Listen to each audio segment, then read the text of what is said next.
Hey YouTube, I'm back. Just have not done a video for a few days, not because I'm ill or in a bad mood or anything, just because I've been building guitars and I've now got a rare opportunity because my drill just ran out, so I'm charging the battery up just now. So I thought I'll do this Squier P bass, which I got the other day. As you can see, it's no longer got Squier written on the headstock or on the back of it, but I'm 99% sure it is a Squier. It's a Squier on the neck plate. The guy who told me said it was a Squier. So I think this might be quite old. This could be like an 80s or 90s bass. The neck has been redone, refinished. Either that or it's a new neck, but I don't think so. If you look at it, you can kind of almost see what it used to have. Used to say Squier on it there, but it's been very, very well sanded, and it's absolutely super smooth. It feels new basically. The body has had its lacquer, poly finish taken off it, and it's been refinished in this sort of metallic blue colour, which is they've done a really good job of it. You can see it's been painted when you look really up close at it, but see like this bit here where it looks like it's worn off, I don't think that's been intentionally sanded. I think that's just, it will wear off like that. It might be a nitro finish, a nitro cellulose, I'm not sure. Doesn't smell of anything. I do have a couple of nitro guitars, but they're all really old, so nitro kind of cracks when it gets old. Whereas this, I mean, if it was fixed up 10 years ago, you know, the nitro wouldn't have cracked yet. But what we have is a totally solid P bass, and it's a bit more interesting because Squier P basses always tend to be black, and that's a bit boring.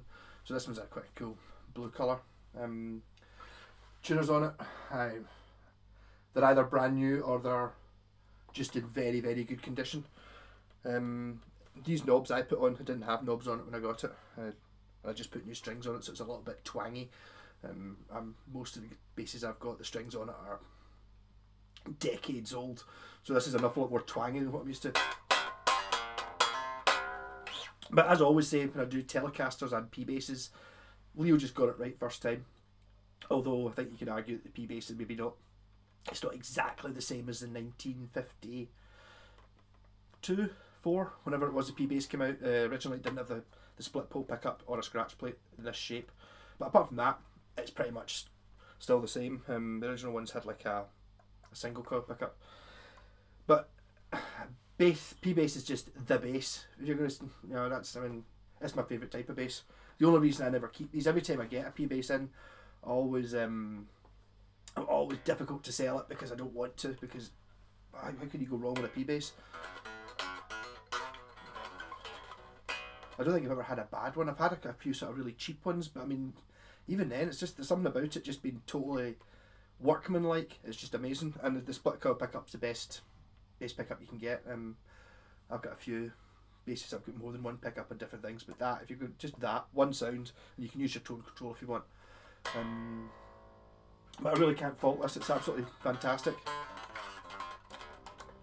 I'd probably preferred it if it still had the logo on the headstock, but some sneaky person could put Fender on that and no one would know. I never saw the point in doing that, unless you were trying to rip somebody off, but if you're going to keep it for yourself. I think just, the P bass is one of those ones that I can't really think of a band where this would not be suitable. You know, I mean, you could go and play the Beatles on this, no bother, or you could be playing in Metallica or whatever. And well, I made the guy uses one of the Steve Harris uses one of these. It's just kind of, or funk or jazz or anything. It's just the bass, the one you want. Yeah. So I'm playing through this my Marshall 150 watt. It's not up very loud. The mic's there, so I'm going to try and stand a bit further away so you can't hear the strings quite as close as they are. It's a little bit clunky just because the strings are brand new.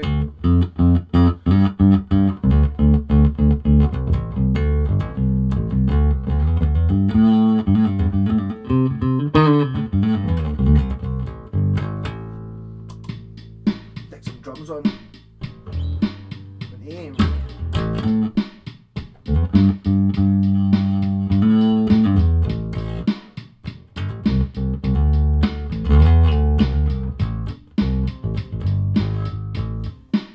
Off.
So there's not really that much I can do to talk about a P-bass. There's not much to it.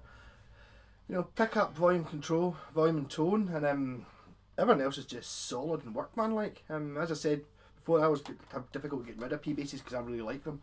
But the reason, there's a couple that I will never get rid of. I've got like a couple of Schecter P-basses in there, like there's a modern Schecter brand, but ones from the 80s that are handmade in America, really expensive, really fancy ones. I've got a couple of them, and which I'll never get rid of, so there's no point in having more P-basses when I've already got, well, two.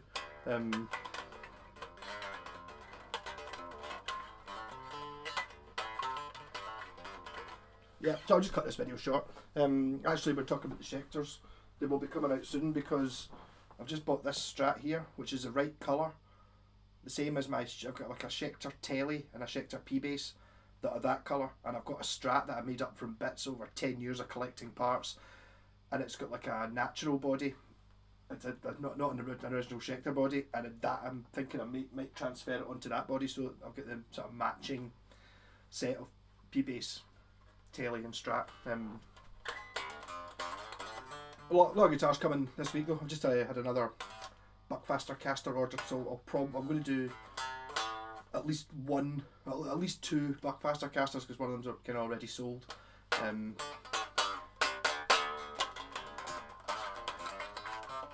Got a vintage SG, which I'm just now debating whether it wants a Bigsby or not.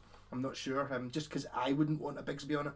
I think a lot of people do. I remember wanting a Bigsby on my Epiphone SG when I first got it, and looking it up, and a Bigsby was like more than I paid for the guitar. I think it was 200 quid or something, which is what I paid for the guitar new. So I just wanted it because it looked cool.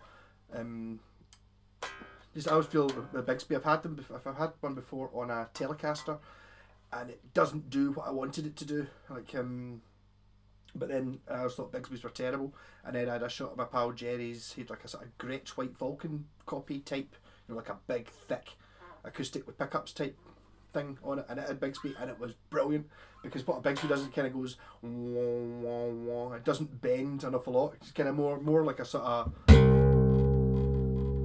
that kind of motion, which is great for like a big Gretschy type thing. But on an SG or like a Telecaster, I feel that I would want, if I wanted a trem, I'd want like a, you know, like a pure one rather than one that just goes wah wah wah. I'm talking pish.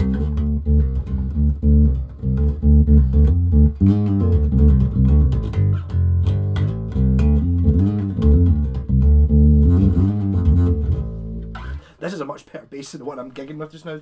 One I'm gigging with just now is an Epiphone EBO, which I painted to look like Geezer Butler at Black Sabbath, so I had to use it. Really, I had to put an extra pickup in it and do a lot of work to this to make it sound acceptable.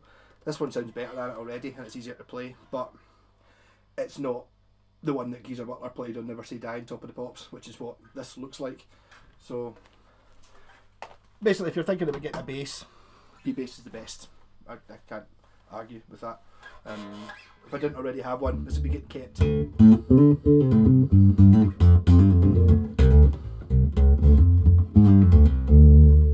There might be some, I might have, this was interesting, someone might actually have bought this, but I was thinking that to try and, you know, malco it up a bit, putting in extra switches in. Sometimes on these I put in a switch which knocks it from series, which it is just now, into parallel, which gives you a sort of more single coily sound.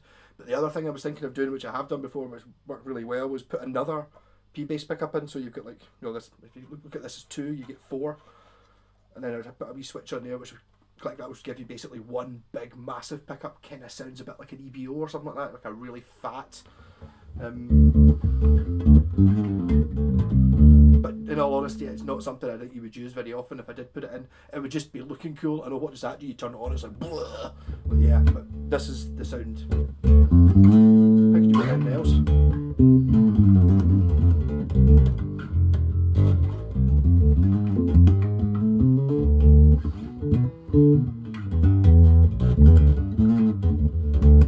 And if you want to listen to this, as I should have said this at the start of the video, laptops don't and phones don't really have enough bass to let the bass through, so if you listen to it on your stereo or on big headphones, you'll be able to hear the bass much better. Rock and roll!